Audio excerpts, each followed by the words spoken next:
Di sebuah desa kecil di Jawa, makam-makam para wali menjadi pusat perhatian. Setiap tahun, ribuan peziarah datang dengan harapan mendapat berkah. Namun, di balik kesucian tempat itu, ada kisah gelap yang perlahan terbongkar. Seorang peneliti sejarah, Ahmad, mulai curiga saat menemukan dokumen kuno yang menyebutkan lokasi makam yang berbeda dari yang sekarang diakini. Ahmad menemukan dokumen itu di perpustakaan pesantren tua. Dokumen itu menyebutkan makam salah satu wali Songo seharusnya berada di sebuah bukit terpencil, bukan di tengah kota seperti yang sekarang ramai diziarahi.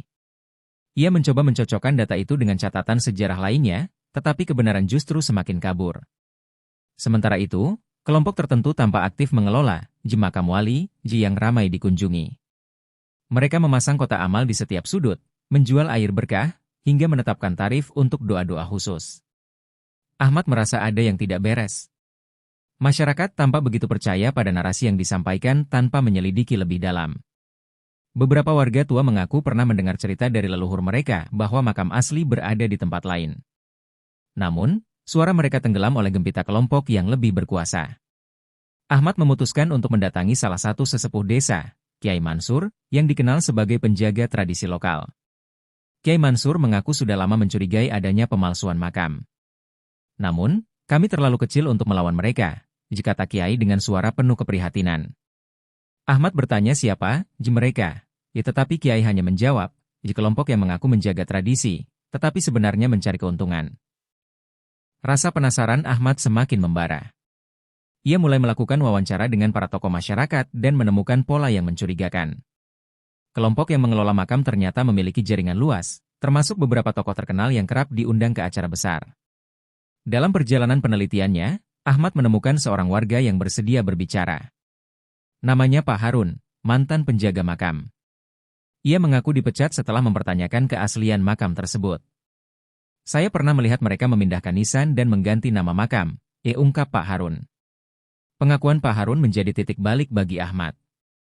Ia sadar bahwa ini bukan hanya soal sejarah yang dibelokkan, tetapi juga tentang bagaimana masyarakat dimanipulasi untuk kepentingan tertentu. Ahmad mulai mendokumentasikan temuan-temuannya dan berencana untuk mempublikasikannya. Namun, rencana Ahmad tidak semudah itu. Ia mulai mendapat ancaman. Suatu malam, rumahnya dilempari batu oleh orang tak dikenal. Meski begitu, Ahmad tidak gentar. Ia percaya bahwa kebenaran harus ditegakkan, meski dengan risiko yang besar. Awal perjalanan panjang Ahmad dalam mengungkap kebenaran di balik pemalsuan makam, membelokkan sejarah Wali Songo, dan merusak tradisi tarekat.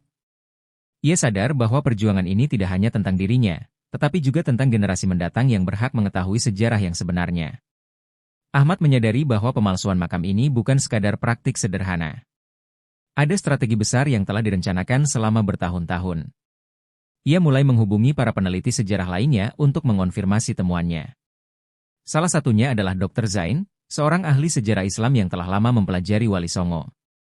Ahmad, apa yang kamu temukan itu tidak mengejutkan saya, kata Dr. Zain ketika Ahmad mengungkapkan temuannya.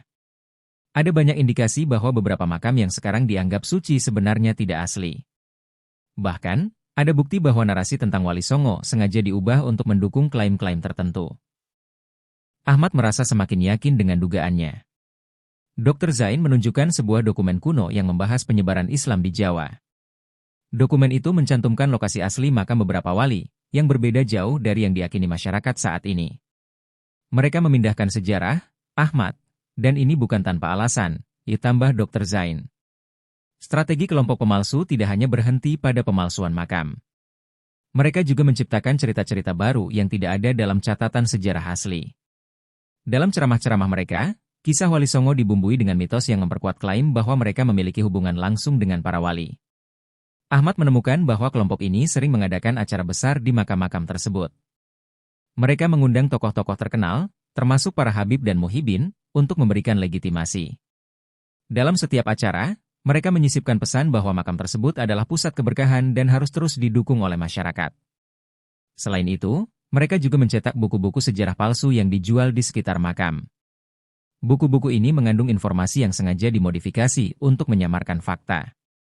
Ahmad menemukan salah satu buku tersebut di toko kecil dekat makam. Sejarah yang mereka jual adalah kebohongan yang dibungkus rapi, dipikir Ahmad. Masyarakat awam, yang tidak memiliki akses ke sumber sejarah asli, perlahan percaya pada narasi ini. Ahmad merasa sedih melihat bagaimana kebenaran diputarbalikkan demi keuntungan kelompok tertentu. Bahkan, banyak masyarakat yang rela mengeluarkan uang dalam jumlah besar untuk membeli keberkahan. Tidak hanya itu, Ahmad juga menemukan bahwa kelompok ini memiliki hubungan erat dengan beberapa oknum pemerintah. Mereka menggunakan pengaruh politik untuk mengamankan posisi mereka. Setiap kali ada upaya untuk mengungkap kebenaran, laporan itu hilang begitu saja. Di sisi lain, Ahmad mulai mendapat dukungan dari beberapa ulama tradisional yang percaya pada pentingnya meluruskan sejarah. Salah satu ulama itu adalah Kiai Fauzan, seorang guru besar tarekat yang sangat dihormati. Kita tidak bisa membiarkan kebohongan ini terus berlangsung, kata Kiai Fauzan. Namun, Ahmad tahu bahwa ini baru permulaan. Ia sadar bahwa melawan kelompok besar seperti ini membutuhkan strategi yang matang. Bersama Dr. Zain dan Kiai Fauzan, ia mulai merancang langkah-langkah untuk mengungkap kebenaran tanpa menimbulkan kekacauan. Ahmad, bersama Dr. Zain dan Kiai Fauzan, mulai menyusun langkah awal untuk menelusuri jejak pemalsuan yang lebih mendalam. Mereka memutuskan untuk membagi tugas. Ahmad mengumpulkan informasi dari masyarakat, Dr. Zain meneliti dokumen sejarah, dan Kiai Fauzan menghubungi ulama-ulama yang mungkin mengetahui kebenaran makam Wali Songo. Langkah pertama Ahmad adalah mendatangi warga tua di sekitar makam yang diduga palsu. Ia berbicara dengan seorang kakek bernama Pak Sastro, yang mengaku pernah melihat penggalian besar di makam itu puluhan tahun lalu. Mereka datang malam-malam, membawa batu nisan baru, kata Pak Sastro dengan suara lirih. Saya hanya petani, Ahmad. Siapa yang mau mendengar saya? Pengakuan Pak Sastro memperkuat kecurigaan Ahmad. Ia juga menemukan fakta bahwa tanah di sekitar makam tersebut sebelumnya adalah ladang kosong, bukan pemakaman seperti yang diklaim. Catatan desa menunjukkan bahwa lokasi itu baru dijadikan tempat ziarah sekitar 30 tahun lalu, bertepatan dengan munculnya kelompok yang mengelolanya. Sementara itu, Dr. Zain mendapati dokumen kuno yang menyebutkan lokasi asli makam Sunan Kalijaga berada di sebuah bukit terpencil, bukan di kota besar seperti sekarang. Dokumen itu berbentuk manuskrip yang disimpan di sebuah pesantren tua. Mereka sengaja memindahkan narasi sejarah untuk mendekatkan makam ini ke pusat perdagangan, kata Dr. Zain. Di sisi lain, Kiai Fauzan berhasil meyakinkan beberapa ulama tarekat untuk berbicara. Salah satunya adalah Kiai Hasan, yang memiliki catatan silsilah Wali Songo. Ini bukan hanya tentang makam, tetapi juga tentang legitimasi spiritual, kata Kiai Hasan. Ia menjelaskan bahwa klaim palsu ini digunakan untuk menguatkan posisi kelompok tertentu di masyarakat. Ketiganya mulai menyusun laporan awal. Ahmad menggabungkan semua kesaksian warga, sementara Dr. Zain melengkapi dengan dokumen sejarah, dan Kiai Fauzan menambahkan perspektif tarekat. Laporan itu mengarah pada satu kesimpulan, ada upaya sistematis untuk memalsukan makam dan membelokkan sejarah demi keuntungan tertentu. Namun, langkah mereka tidak berjalan mulus. Salah satu sumber Ahmad, seorang mantan pengelola makam, tiba-tiba menolak berbicara. Saya takut, Ahmad. Mereka tahu saya sudah bicara denganmu, kata pria itu melalui telepon. Ahmad merasa ini bukan kebetulan. Di tengah tekanan, Ahmad menemukan nama seorang tokoh besar yang diduga menjadi dalang utama pemalsuan ini. Tokoh itu adalah Habib Naufal, seorang figur yang dikenal luas sebagai penjaga tradisi Wali Songo. Namun, banyak laporan mencurigakan terkait aktivitasnya, termasuk pengelolaan dana besar yang tidak transparan. Ahmad mencoba mencari cara untuk mendekati Habib Naufal, tetapi itu bukan hal yang mudah. Habib Naufal dikelilingi oleh pengikut setia yang siap membela nama baiknya. Kamu tidak bisa menyerang dia secara langsung, kata Dr. Zain. Kita butuh bukti yang sangat kuat untuk membuka mata masyarakat. Perjalanan ini semakin berat ketika mereka mulai menerima ancaman serius. Telepon Ahmad disadap, rumah Dr. Zain diintimidasi oleh orang tak dikenal, dan pesantren Kiai Fauzan mendapat kunjungan dari oknum yang mengaku aparat. Namun, mereka bertiga sepakat untuk tidak mundur. Ini bukan hanya tentang sejarah, ini tentang masa depan umat, kata Kiai Fauzan. Dengan keyakinan itu, mereka melanjutkan langkah berikutnya, menyusun bukti-bukti yang lebih konkret untuk menghadapi kekuatan besar di balik pemalsuan ini. Setelah berbulan-bulan mengumpulkan informasi, Ahmad, Dr. Zain, dan Kiai Fauzan akhirnya memiliki gambaran yang lebih jelas tentang siapa saja yang terlibat dalam pemalsuan ini. Semua petunjuk mengarah pada sebuah kelompok besar yang dikenal dengan nama Aliansi Pewaris Leluhur, sebuah organisasi yang mengklaim sebagai penjaga tradisi Wali Songo. Habib Naufal, yang disebut-sebut sebagai tokoh utama, ternyata tidak bertindak sendirian. Ia didukung oleh sekelompok pengusaha, tokoh politik, dan bahkan beberapa oknum ulama. Ahmad terkejut mendapati bahwa jaringan ini sangat luas, hingga mencapai tingkat nasional. Ini lebih besar dari yang kita bayangkan, ujar Dr. Zain dengan nada serius. Dalam penyelidikan lebih lanjut, Ahmad menemukan bahwa salah satu modus operandi kelompok ini adalah menguasai tanah yang dianggap strategis. Setelah itu, mereka membangun makam wali di lokasi tersebut. Dengan mengundang tokoh-tokoh terkenal, mereka menciptakan narasi bahwa makam itu adalah tempat asli para wali. Salah satu contoh paling mencolok adalah makam yang terletak di sebuah kota besar. Ahmad mendapatkan informasi dari seorang warga bernama Pak Ridwan, yang bekerja sebagai buruh di proyek pembangunan makam itu. Mereka membawa batu nisan dari tempat lain, ungkap Pak Ridwan. Saya tidak tahu apa maksudnya, tapi saya diberi uang untuk diam. Temuan Ahmad semakin memperkuat keyakinannya. Namun, ia juga sadar bahwa melawan kelompok besar seperti ini tidak bisa dilakukan tanpa risiko. Kiai Fauzan memperingatkan bahwa mereka harus berhati-hati. Ini bukan hanya soal kebenaran, Ahmad. Ini juga soal bagaimana kita melindungi diri, katanya. Dalam upaya menggali lebih dalam, Ahmad memutuskan untuk menyusup ke salah satu acara besar yang diadakan oleh kelompok tersebut. Dengan bantuan seorang teman, ia berhasil masuk sebagai salah satu pekerja sukarela. Di sana, ia melihat sendiri bagaimana mereka mengatur segalanya dengan sangat rapi, termasuk bagaimana mereka mengarahkan narasi kepada para peziarah. Ahmad juga mendapati bahwa Habib Naufal memiliki peran sentral dalam setiap kegiatan. Dalam salah satu ceramahnya, Habib Naufal dengan lantang menyatakan bahwa makam-makam yang dikelola kelompoknya adalah pusat spiritual Islam di Jawa. Kita harus menjaga warisan ini, karena inilah kebenaran sejati, katanya. Namun, di balik kata-kata itu, Ahmad melihat sesuatu yang ganjil. Setiap kali Habib Naufal berbicara, ada beberapa orang yang mencatat dan mengatur apa yang harus disampaikan. Ahmad menduga mereka adalah otak di balik narasi ini. Setelah acara selesai, Ahmad mencoba mendekati salah satu anggota kelompok itu. Dengan berpura-pura sebagai pengikut setia, ia berhasil mendapatkan beberapa informasi penting. Ini semua tentang uang, Mas, kata anggota itu. Semakin banyak orang datang, semakin besar donasi yang masuk. Informasi itu membuat Ahmad semakin yakin bahwa pemalsuan ini bukan sekadar kesalahan sejarah, tetapi bagian dari skema besar untuk meraup keuntungan.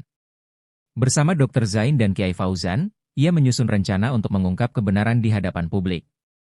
Namun, sebelum rencana itu dijalankan, mereka harus memastikan keselamatan diri mereka terlebih dahulu. Ahmad mulai merasa bahwa setiap langkahnya diawasi. Sementara itu, Dr. Zain menerima surat ancaman yang memintanya berhenti menyelidiki. Mereka tahu kita semakin dekat dengan kebenaran, ujar Dr. Zain. Meski menghadapi ancaman, mereka bertiga sepakat untuk tidak mundur. Kebenaran tidak bisa diredam selamanya, kata Kiai Fauzan.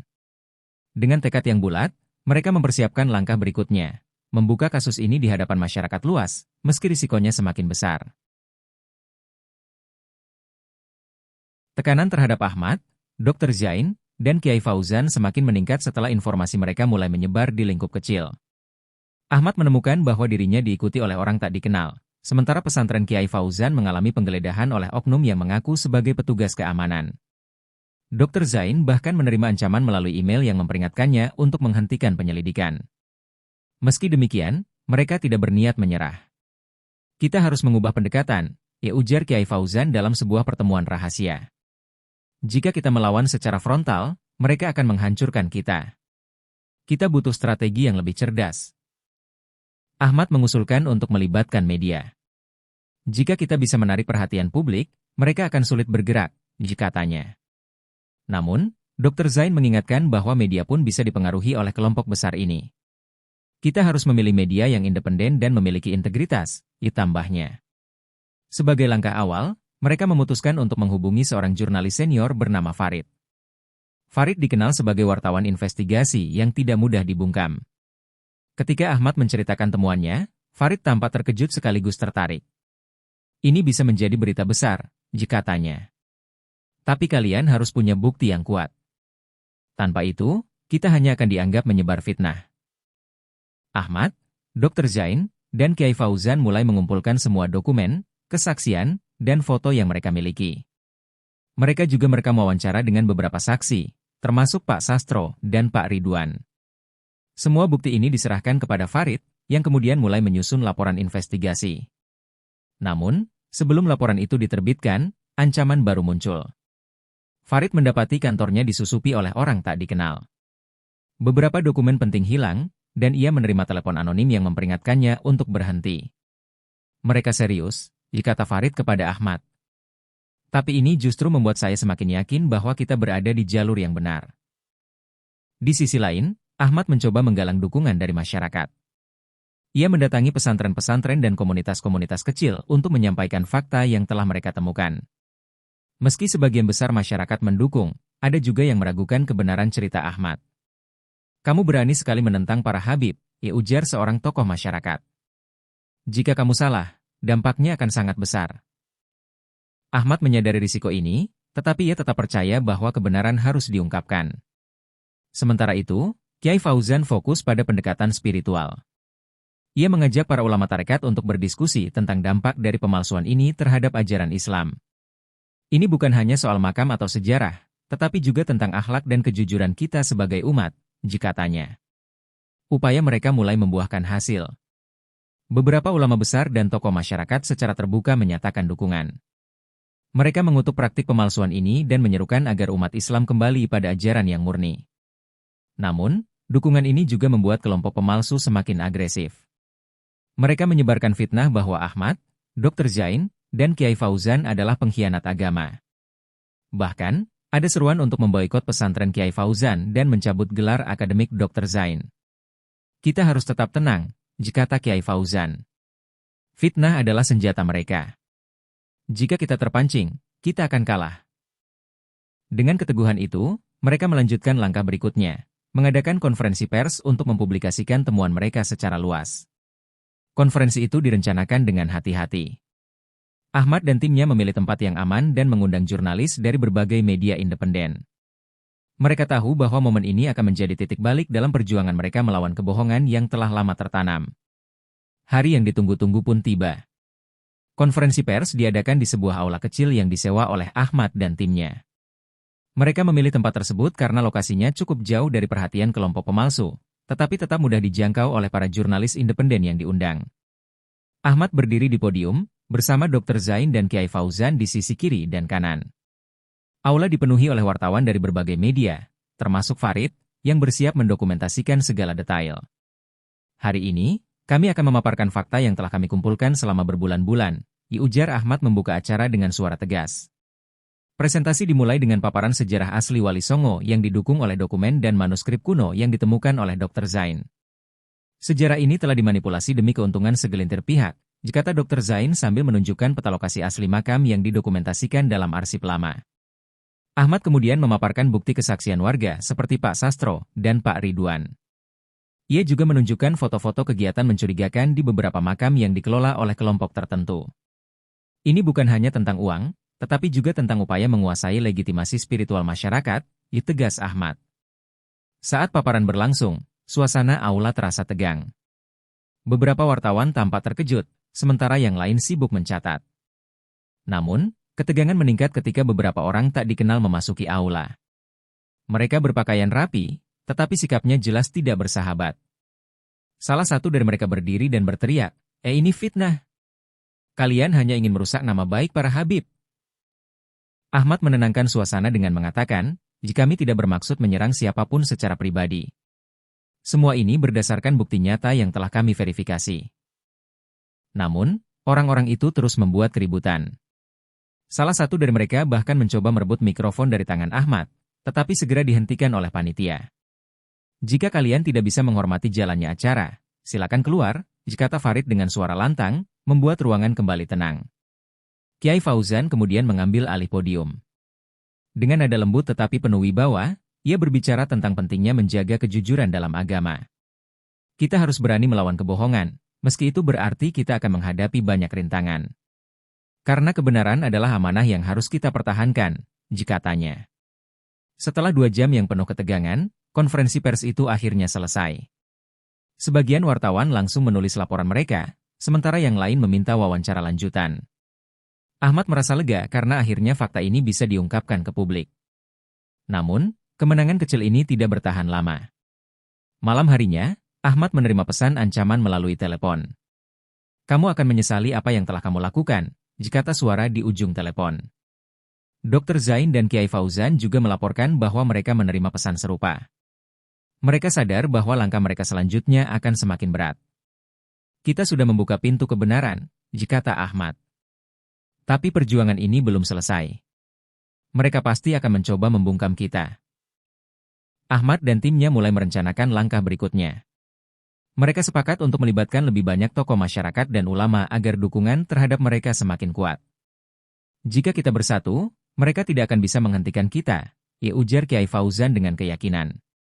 Di sisi lain, Farid memutuskan untuk mempublikasikan investigasinya secara bertahap. Kita harus menjaga momentum ini, katanya. Biarkan masyarakat melihat sendiri kebenarannya, sedikit demi sedikit.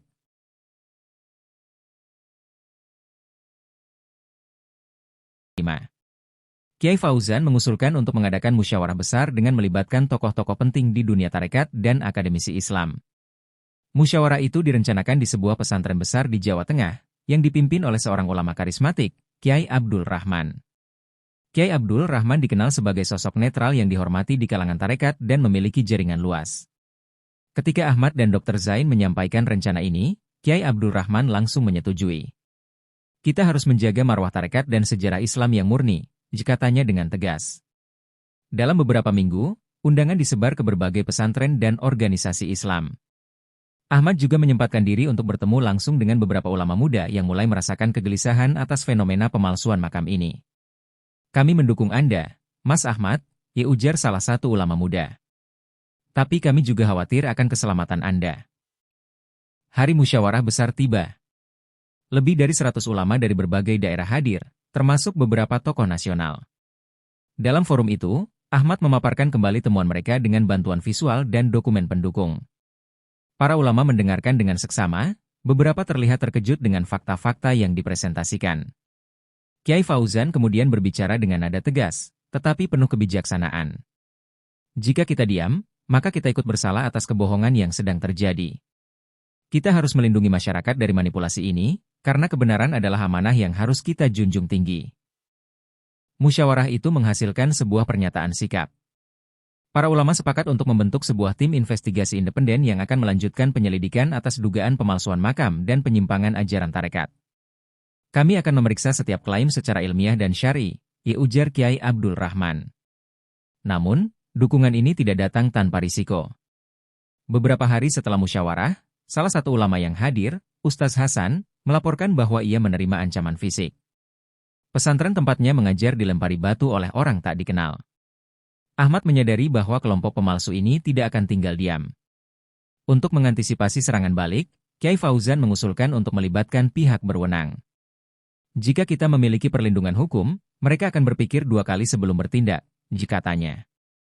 Ahmad dan Dr. Zain sepakat, dan mereka mulai mengumpulkan dokumen untuk melaporkan kasus ini ke polisi. Sementara itu, dukungan dari masyarakat mulai mengalir. Laporan investigasi Farid yang diterbitkan secara bertahap mulai menarik perhatian publik. Banyak orang yang mulai mempertanyakan keaslian makam-makam yang dikelola oleh kelompok tertentu. Beberapa bahkan menggelar aksi damai untuk menyerukan transparansi. Di tengah-tengah semua itu, Ahmad dan timnya tetap waspada. Mereka mulai menggunakan pengamanan tambahan saat bepergian dan menghindari tempat-tempat yang berpotensi menjadi perangkap.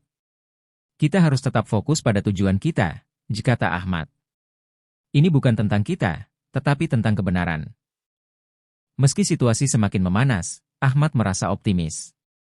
Dukungan dari ulama dan masyarakat memberikan kekuatan baru dalam perjuangan mereka.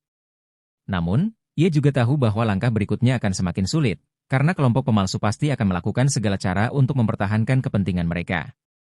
Dalam perjuangan mereka melawan pemalsuan sejarah dan manipulasi makam, Ahmad dan timnya tak pernah berhenti mencari bukti-bukti baru. Suatu hari, Dr. Zain menerima informasi dari seorang kolega di universitas lain.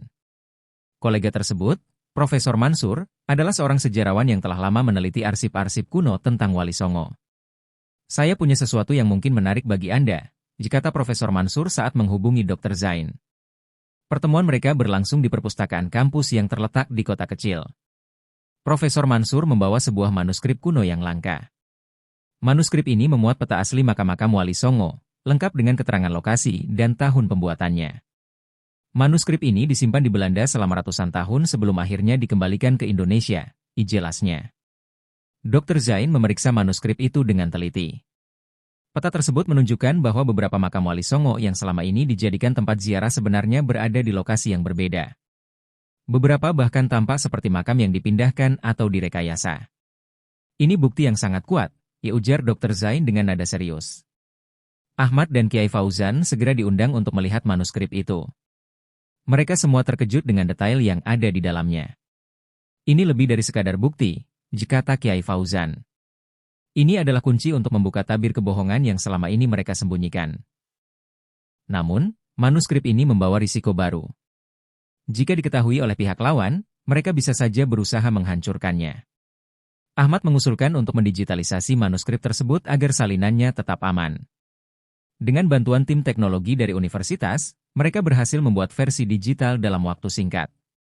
Tak lama setelah itu, kelompok mereka menerima ancaman yang lebih serius. Seorang pria tak dikenal terlihat mengamati rumah Ahmad dari kejauhan, dan pesantren Kiai Fauzan sekali lagi menjadi sasaran vandalisme. Ahmad merasa bahwa lawan mereka mulai menyadari keberadaan bukti baru ini.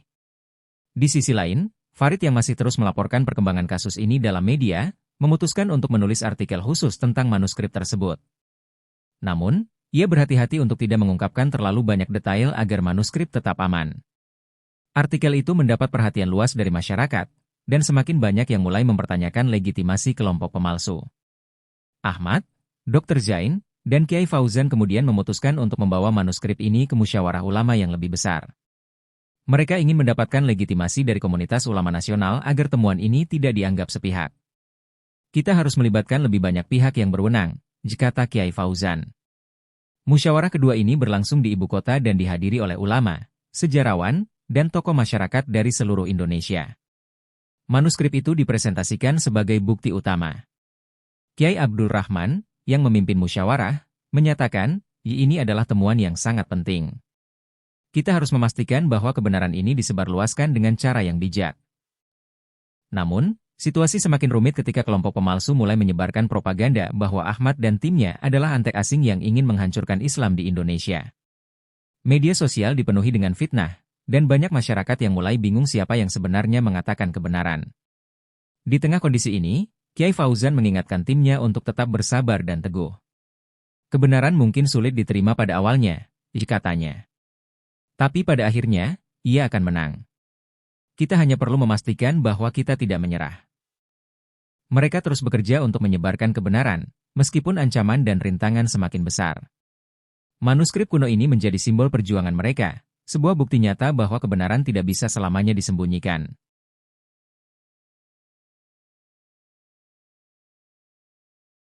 Mereka memutuskan untuk mengambil langkah ekstrim. Salah satu tokoh utama mereka, seorang pria yang dikenal dengan julukan Pak Ketua, yang mengadakan pertemuan darurat di sebuah rumah mewah di pinggiran kota. Jika kita tidak bertindak sekarang, semua yang kita bangun akan hancur, ujar Pak Ketua dengan nada penuh amarah. Dia memerintahkan bawahannya untuk menyusun rencana yang lebih agresif. Kita harus menghentikan mereka sebelum mereka menyebarkan lebih banyak bukti.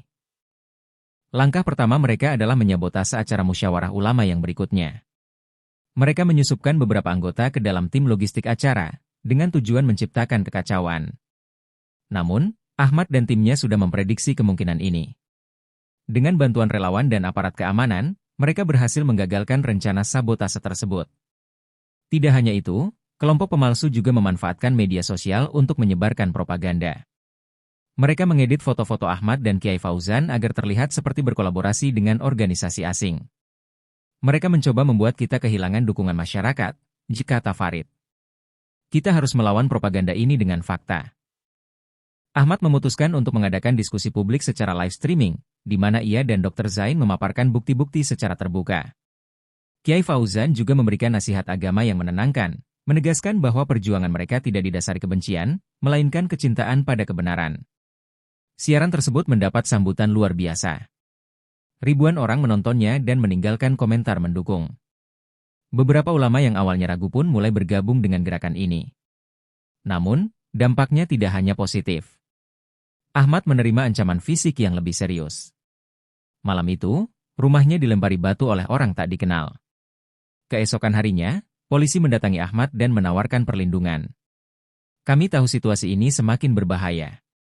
Kami di sini untuk membantu, kata salah satu petugas. Ahmad merasa lega, tetapi ia juga sadar bahwa kelompok pemalsu tidak akan berhenti sampai di sini. Sementara itu, Farid menemukan bukti baru melalui investigasinya. Ia berhasil mendapatkan rekaman percakapan antara anggota kelompok pemalsu yang menunjukkan bahwa mereka menerima aliran dana besar dari pihak tertentu. Ini adalah bukti bahwa mereka tidak hanya memalsukan sejarah, tetapi juga menjalankan agenda yang lebih besar, ujar Farid. Rekaman itu segera diserahkan ke pihak berwenang, yang mulai menyelidiki aliran dana kelompok tersebut. Polisi juga melakukan penggerbekan di beberapa lokasi yang diketahui sebagai markas mereka. Banyak dokumen penting ditemukan, termasuk catatan keuangan yang mengungkapkan jumlah uang yang diterima dari donatur anonim. Namun, Pak Ketua tidak tinggal diam. Ia mengerahkan orang-orangnya untuk melakukan aksi intimidasi terhadap para pendukung Ahmad. Beberapa tokoh masyarakat yang mendukung gerakan ini melaporkan bahwa mereka diteror, bahkan ada yang diserang secara fisik. Ahmad, yang merasa semakin tertekan, berkonsultasi dengan Kiai Fauzan. Kita harus tetap tenang, kata Kiai Fauzan. Ketika mereka semakin agresif, itu tanda bahwa mereka mulai kehilangan kontrol. Jangan biarkan mereka mengalihkan fokus kita. Akhirnya, Ahmad dan timnya memutuskan untuk mengadakan acara besar untuk mengumumkan semua bukti yang mereka miliki. Mereka menyebut acara ini sebagai Hari Kebenaran. Meski penuh risiko, mereka yakin bahwa ini adalah langkah yang harus diambil untuk melawan kelompok pemalsu secara langsung. Di sisi lain, Pak Ketua merencanakan serangan terakhir untuk menggagalkan acara tersebut. Jika acara itu berhasil, kita selesai, katanya kepada anak buahnya. Kita harus menghentikan mereka, apapun caranya. Hari Kebenaran akan menjadi momen penentuan. Baik Ahmad maupun kelompok pemalsu sadar bahwa ini adalah pertempuran terakhir mereka. Hari yang ditunggu-tunggu akhirnya tiba. Ahmad, Dr. Zain, Kiai Fauzan, dan seluruh tim merasa ketegangan yang luar biasa. Acara besar yang mereka rencanakan diadakan di sebuah stadion terbuka di kota besar, dengan tujuan untuk mengungkapkan kebenaran kepada publik. Namun, di balik persiapan itu, ada ancaman yang jelas dari kelompok pemalsu yang tidak akan menyerah begitu saja. Ahmad memulai hari itu dengan doa, memohon perlindungan dari Allah. Ia tahu ini bukan hanya soal dirinya atau timnya, tetapi tentang membela kebenaran dan mengungkap kebohongan yang telah mengakar di masyarakat. Jika ini adalah jalan yang benar, maka Allah akan memberikan petunjuknya, katanya dalam hati. Kiai Fauzan memberikan sambutan pertama, mengingatkan hadirin tentang pentingnya menjaga ajaran Islam yang murni. Kita harus memperbaiki apa yang telah rusak dan kembali kepada ajaran yang sahih, ujarnya dengan penuh semangat. Hari ini adalah hari untuk menegakkan kebenaran, bukan hanya bagi kita, tetapi bagi generasi mendatang. Acara ini menarik perhatian ribuan orang yang hadir langsung, serta ribuan lainnya yang menonton siaran langsung. Ahmad dan Dr. Zain memulai presentasi mereka, mengungkapkan bukti-bukti yang telah mereka kumpulkan selama ini, termasuk manuskrip kuno, rekaman percakapan kelompok pemalsu, dan dokumen-dokumen yang menunjukkan aliran dana yang mencurigakan. Semua bukti itu disajikan dengan jelas, tanpa ada yang disembunyikan. Namun, di tengah-tengah acara, ada ketegangan yang mulai meningkat. Beberapa orang yang tampak tidak biasa berkeliaran di sekitar lokasi. Ahmad segera menyadari bahwa kelompok pemalsu mungkin sudah menyiapkan sesuatu untuk mengacaukan acara ini. Farid yang berada di luar melihat sekelompok pria yang mengenakan masker dan pakaian serba hitam menuju ke panggung. Kekhawatiran itu menjadi kenyataan saat sekelompok orang melemparkan batu dan botol ke arah panggung. Suasana mulai kacau, dan beberapa orang mencoba melarikan diri. Namun, Ahmad dan timnya tidak tergoyahkan. Mereka terus melanjutkan presentasi, mengingatkan publik bahwa mereka berada di jalur yang benar. Ketika situasi semakin memanas, polisi yang telah disiapkan sebelumnya segera bertindak. Mereka mengamankan area dan mulai menangkap beberapa provokator yang terlibat dalam kericuhan tersebut. Ahmad tetap tenang, meski hatinya gelisah. Kita harus terus mengungkapkan kebenaran, meskipun dengan segala tantangan yang ada, katanya. Setelah beberapa saat, ketegangan mulai mereda, dan acara kembali dilanjutkan. Kiai Fauzan, yang juga tetap di panggung, menenangkan massa dengan kata-kata bijak. Kebenaran tidak bisa dibungkam dengan kekerasan, katanya. Hari ini, kita sudah menunjukkan kepada dunia siapa yang benar. Di saat yang bersamaan, aparat kepolisian menggeledah beberapa lokasi yang diduga menjadi markas kelompok pemalsu. Mereka berhasil menemukan bukti tambahan yang semakin memperkuat kasus ini. Beberapa orang yang terlibat dalam organisasi tersebut ditangkap, dan pengaruh mereka mulai pudar. Pada akhirnya, meskipun kelompok pemalsu berusaha menggagalkan acara ini, kebenaran tetap terungkap. Dukungan masyarakat semakin meluas, dan banyak ulama yang sebelumnya ragu mulai terbuka dan mendukung perjuangan Ahmad. Kami berdiri bersama Anda, Mas Ahmad, kata salah seorang ulama besar yang hadir di acara tersebut. Setelah acara selesai, Ahmad merasa lega. Meskipun perjuangannya belum selesai, ia tahu bahwa langkah besar telah diambil. Ini adalah langkah pertama untuk membenahi sejarah dan ajaran Islam kita, ujarnya kepada timnya.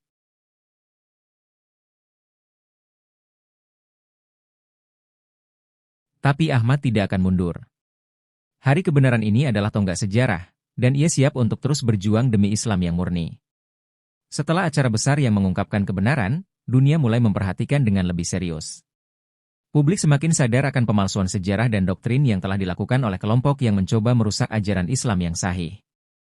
Meski kelompok pemalsu mencoba untuk membalikan keadaan, mereka semakin terpojok oleh bukti-bukti yang telah terungkap. Kelompok pemalsu mulai merasa cemas. Pak Ketua, yang memimpin kelompok tersebut, merasa kekuasaannya terguncang.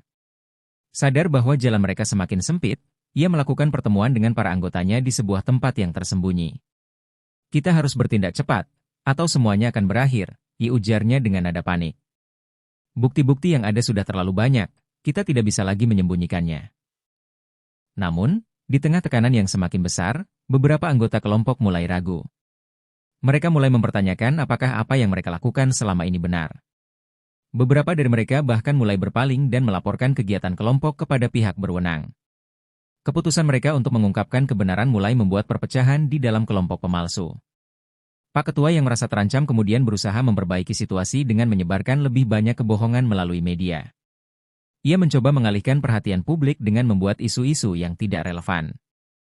Namun, meski mereka berusaha sekeras mungkin, publik tidak lagi mudah dibohongi. Informasi yang mereka sebar semakin dipertanyakan oleh banyak orang. Sementara itu, Ahmad dan timnya tidak berhenti. Mereka terus mengumpulkan bukti baru dan memperjuangkan keadilan. Dr. Zain, yang selama ini bekerja di balik layar, berhasil menemukan dokumen-dokumen penting yang mengungkapkan lebih banyak detail tentang aliran dana yang diterima kelompok pemalsu. Ini menjadi bukti baru yang semakin memperkuat posisi mereka. Pihak berwenang akhirnya turun tangan dengan lebih serius. Mereka melakukan serangkaian penggerbekan terhadap kantor dan tempat-tempat yang dicurigai terkait dengan kelompok pemalsu. Banyak dari mereka yang berhasil ditangkap dan dijadikan tersangka. Tidak hanya itu, penyelidikan mereka juga mengungkapkan hubungan kelompok ini dengan beberapa pihak asing yang berusaha merusak tatanan sosial dan agama di Indonesia. Pak Ketua dan beberapa anggotanya yang tersisa mencoba melarikan diri, tetapi tidak dapat bersembunyi lama. Polisi berhasil menemukan jejak mereka dan menangkap mereka satu persatu. Dalam tahanan, mereka dihadapkan dengan berbagai bukti yang tak dapat dibantah. Akhirnya, kelompok pemalsu itu runtuh, dan Pak Ketua dijatuhi hukuman berat atas peranannya dalam merusak tatanan yang telah lama terjaga. Di tengah kemenangan ini, Ahmad merasa tidak ada yang perlu dirayakan. Ini adalah perjuangan untuk kebenaran, bukan kemenangan pribadi, ujarnya saat berbicara kepada timnya. Kita hanya melakukan apa yang seharusnya dilakukan, dan ini adalah awal dari proses yang lebih panjang. Namun, bagi banyak orang, kemenangan ini berarti bahwa kebenaran akhirnya berhasil mengalahkan kebohongan yang telah bertahan begitu lama. Kiai Fauzan merasa lega karena perjuangan mereka tidak sia-sia. Kebenaran selalu menemukan jalannya, katanya bijak. Dan kita harus terus menjaga agar hal-hal seperti ini tidak terulang lagi.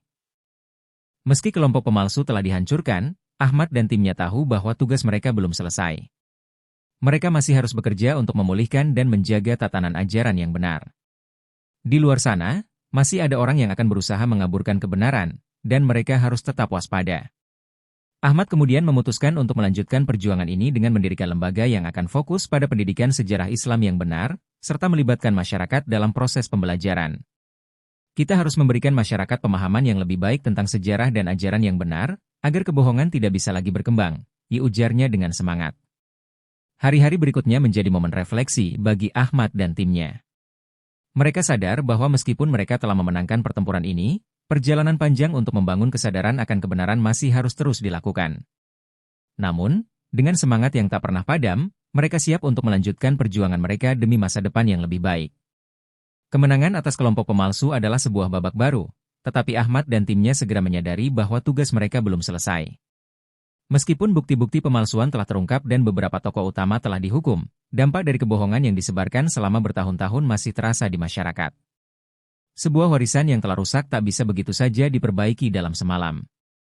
Ahmad bersama dengan Kiai Fauzan memulai sebuah inisiatif untuk membangun kembali tatanan yang sempat terganggu. Kita tidak hanya harus memberantas kebohongan, tetapi juga harus mendidik umat dengan pemahaman yang benar, ujar Ahmad dengan penuh tekad.